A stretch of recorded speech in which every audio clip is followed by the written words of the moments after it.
You don't need a new life. You need a new identity. Most people think they need a new life, a new environment, a new opportunity, a fresh start somewhere else. But the truth is, if you stay the same person, you will recreate the same life in a different place. There was a man named James. For years, he kept trying to change his life. He changed his routines. He changed his plans. He even changed his goals. But nothing really changed because deep down, he was still the same person making the same decisions. He wanted discipline, but he identified as someone who struggled with consistency. He wanted success, but he still saw himself as someone who was trying, not someone who already was.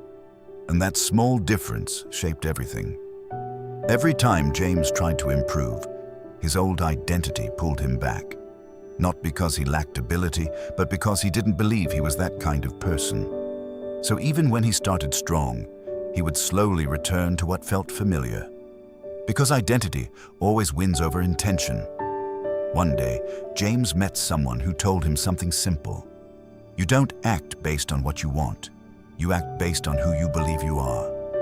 That sentence stayed with him because it explained everything: why motivation never lasted, why change always felt temporary, why progress always slowed down. James realized something uncomfortable. He was trying to build a new life while still carrying an old identity. And that doesn't work. Because your identity is the invisible system that controls your decisions. It decides what feels natural, what feels possible, what feels not for you. And most people never question it. They say, I'm just not disciplined, or I'm not that kind of person, or I always give up. And without realizing it, those sentences become limits, not because they are true, but because they are repeated. James started to notice something. Every action he took was reinforcing a belief about himself. Every time he delayed something, he was confirming the idea that he was someone who delays. Every time he avoided discomfort, he was confirming that he was someone who avoids discomfort. And slowly, his identity was being built by repetition, not intention. But here is the part most people miss. Identity is not fixed. It is trained. James stopped focusing on big transformations. He stopped asking how to change his entire life. Instead, he started asking a smaller question. What would someone I want to become do right now? Not in theory, not in imagination, but in this exact moment. And then he tried to act accordingly. Even in small ways, one decision at a time, one uncomfortable action, one moment where he chose differently than before. At first, nothing felt different. Because identity does not change in one day. But over time, something shifted.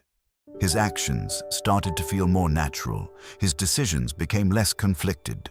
And slowly, he stopped negotiating with himself so much because he was no longer trying to become someone else.